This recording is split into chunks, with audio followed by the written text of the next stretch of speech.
How long does it take for an urban site to become so bushy, like this? Not weedy, but full of local natives that were here before European settlement. Well, at this site, at Murden Reserve in Haberfield, it took less than 2 years. We are now in April 21. In July 2019, there was nothing here, it was pretty barren. And all of these plants that you see that we'll explore today were planted from tube stock, from these little seedlings, including this beautiful, now almost 3 meters tall Acacia decadens, Sydney green wattle. Alright, so in this video, we will look at some specific plants that thrive in this area, some ground covers, mid-story shrubs and trees.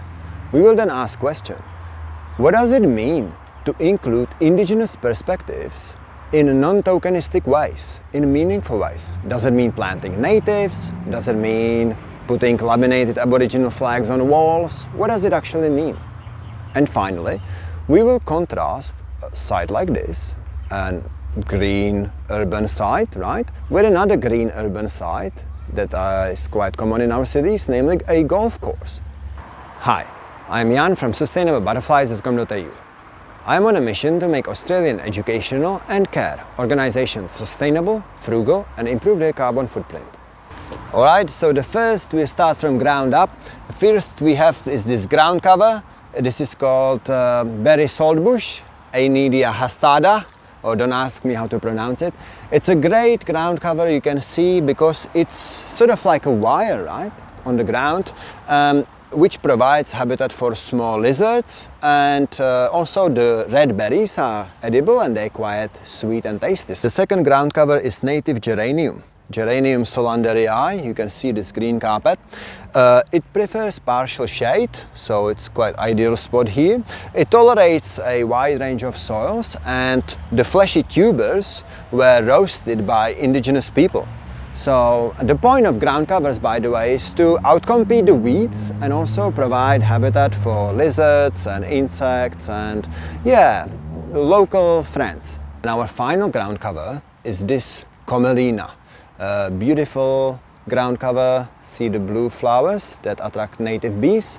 It's also known as scurvyweed, which is a terrible name for a beautiful plant like that, right? It's not a weed at all, quite desirable and great ground cover. Let's look at some mid-story shrubs. First one we have is Kunzia ambigua.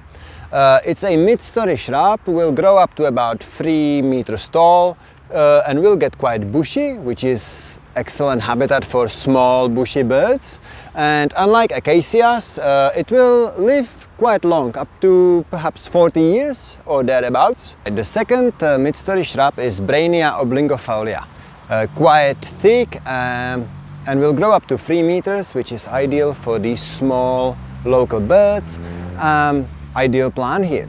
By the way, if you want more context and if you want to hear from Adam, the Bushcare Officer who actually designed the plant array here, not just at this site but throughout Richard Murden, which has several sites, if you want to have more bigger picture understanding, check the video at the top.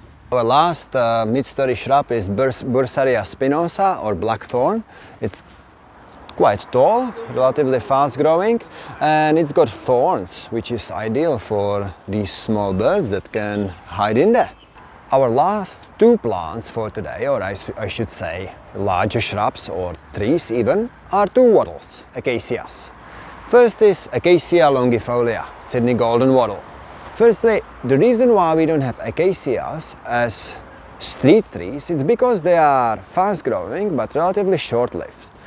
This waddle won't grow more than 8 years old, and that is disadvantage, but the advantages of all Acacias is, the main advantage is that they're in the same family as peas and beans and legumes in a legume family, Fabaceae family. They fix nitrogen like all legumes, which then enriches the soil, which helps other plants. Now, this particular waddle is very hardy. It tolerates wind and salty soils and pollution, and so ideal plant. It's a little bit overused in my opinion, but useful nevertheless. And finally, our last plant for today is this beautiful Acacia decadens. Sydney green wattle. You can see these spectacular leaves, they're almost like feathers, aren't they? Now, it grew up to 3 meters tall in less than 2 years, as you can see right there, right? Which just proves the point about fast growing, but unfortunately short-lived acacias. Now, what do you think does constitute a meaningful, non-tokenistic inclusion of indigenous perspectives? Right? Now, that could be a loaded question. Now, the reason why I'm asking is because I do a lot of work with early childhood sector. That means kindergartens, childcare centers, preschools, but also with specialist schools and disability services. And this subject actually comes up a lot during conversation because we talk about greenery and what do we plant in our yards and what do we not plant, especially, do we have poisonous plants? And if not, hopefully not, what do we plant instead? Well, planting natives is definitely much more meaningful than putting laminated Aboriginal flags on walls, right? But it probably isn't everything. Yeah, that's probably need to be something else to it, and which we probably won't resolve in this one single short video. Finally, let's do a little contrast, a little comparison. So on one hand, we've got this amazing urban green site with all these natives, and they provide habitat for birds and lizards and insects, and there are no weeds, there is no irrigation, there is no fertilizing, it's inclusive, everyone can come here, the kids can learn about these plants and then they can plant them at home.